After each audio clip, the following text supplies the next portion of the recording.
spirituel. Puisque nous avons cru au Seigneur, il nous dit,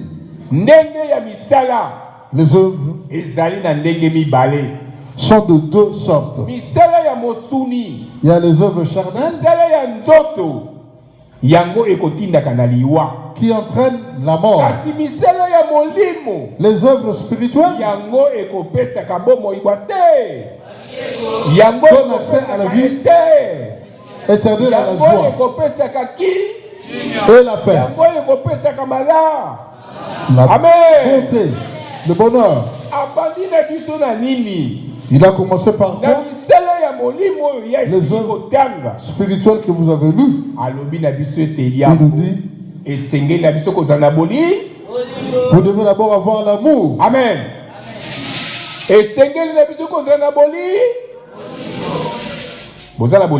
Est-ce que vous avez de l'amour? Amen. Est-ce vrai? Dans vos cœurs, il y a de l'amour? Non, c'est vous. Vous avez un amour des lèvres, mais dans le cœur, il n'y a pas d'amour. Il a remarqué que parmi nous, il n'y a pas d'amour sincère. Amen. Celui qui n'a pas d'amour dans son cœur, qu'est-ce qu'il y a dans son cœur? La rancœur, la médisance, les critiques, les mauvaises œuvres. S'il y a l'amour dans le cœur, est-ce qu'il y aura de la sorcellerie? Y aura-t-il le blasphème, les insultes? Amen. Quand Jésus est venu ici-bas, il a trouvé les 10 commandements de Moïse que le Père a donné à Moïse.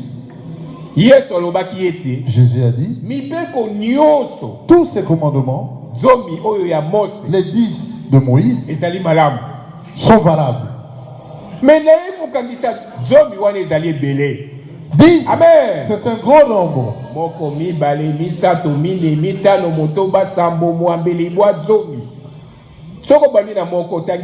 Si vous commencez par le premier, vous arrivez au 6e. Peut-être que vous avez déjà oublié le premier et le deuxième commandement. Pour accomplir les 10, c'était lourd. Il a rassemblé les 10 en un seul. L'amour. Mettez l'amour dans le cœur. Si vous avez de l'amour, vous ne pouvez pas haïr le prochain. Vous ne pouvez pas tuer le prochain. Tu ne peux pas voler, dérober. Tu ne peux pas blasphémer contre lui. Amen. Il a dit à l'être humain, par cet amour, la parole d'amour qu'il a sortie, aime ton Dieu de tout ton cœur. Et par surcroît ton prochain, comme tu t'aimes toi-même. Amen. Qui d'entre vous peut se percer? Même un fou. Demandez-lui de se percer le ventre et il le fera pas. Amen. Malgré qu'il est fou et insensé, il aime son corps. Acceptera-t-il que tu mettes fin à sa vie? Il aime son corps. Puisque vous aimez votre corps, aimez aussi le corps de votre prochain. Pareillement.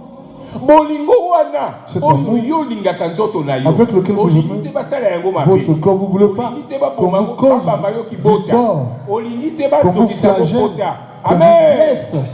Bolingo wana zala na mona motema pe linga ndeko na yo. Ayez dans vos cœurs et aimez votre prochain. Tangu yo bolingo ezaki na motema, okamati makunya, okamati motema mabeki. Si tu n'as pas l'amour, ya mabe otena motema. Tu mets toute méchanceté dans le cœur. Okomi assassin. Tu deviens un assassin.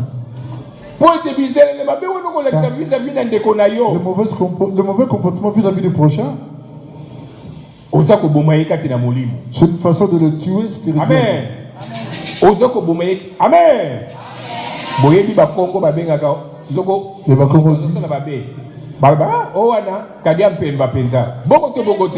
Celui-là, c'est un tyran.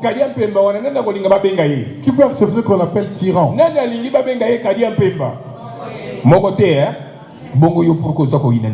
Pourquoi vous haïssez votre prochain? Comme Jésus aime ton prochain, ne lui cause pas du tort.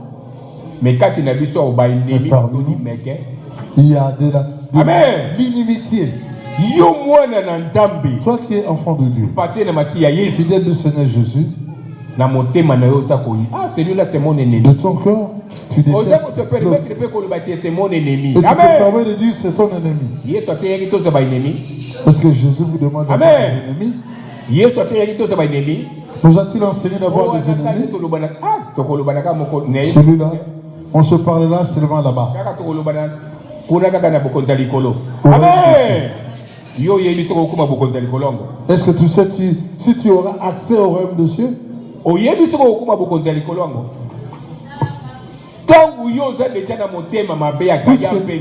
Tu es dans mauvais cœur. Tu loupes l'accès au royaume de Dieu. Nous avons cru le premier jour, c'est que le dernier jour, nous voyons la face de Dieu. Si dans le cœur, pour que le dernier je vois la face de Dieu.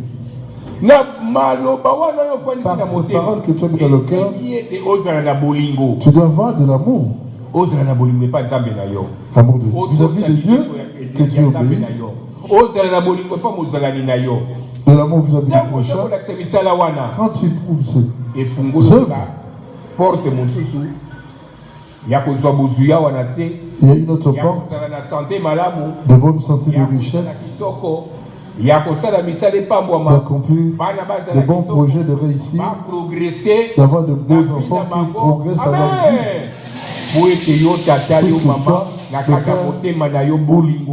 vie. Tu as l'amour dans ton cœur. Cet amour dans le cœur est une bénédiction. Si vous prenez de l'eau avec la main, vous jetez. Par rapport à l'eau que vous prenez par le verre, est-ce que... Voilà. C'est ainsi que la parole dans le cœur. Si l'amour demeure dans le cœur, c'est de l'eau que tu arroses dans les champs qui représentent toute ta famille. Eux aussi, ils sont arrosés par cette bénédiction. Puisque tu es rempli d'amour. Amen. Tu ne veux pas que l'autre échoue ou qu'il souffre. Vous pouvez aujourd'hui vous quereller dans la maison. Il y a des assiettes qui se touchent. Mais essayez de vous entendre. Amen. Ça coûte combien? Ce n'est pas difficile. Amen. Pourquoi vous n'acceptez pas de vous entendre? Il y en a qui voient leur prochain passer. Bienvenue. Il ne peut même pas appeler bienvenue. Il va seulement le tapoter. Amen. Il a du mal à citer le nom de son frère. Il fait des signes. Celui-là, je le déteste. Ça a produit beaucoup de choses. Ce signe-là, c'est une façon de dire c'est un voleur, un sorcier, un poissard, une impudique. Ça contient beaucoup d'insultes. Vous venez vous agenouiller. Comment vous aurez la bénédiction?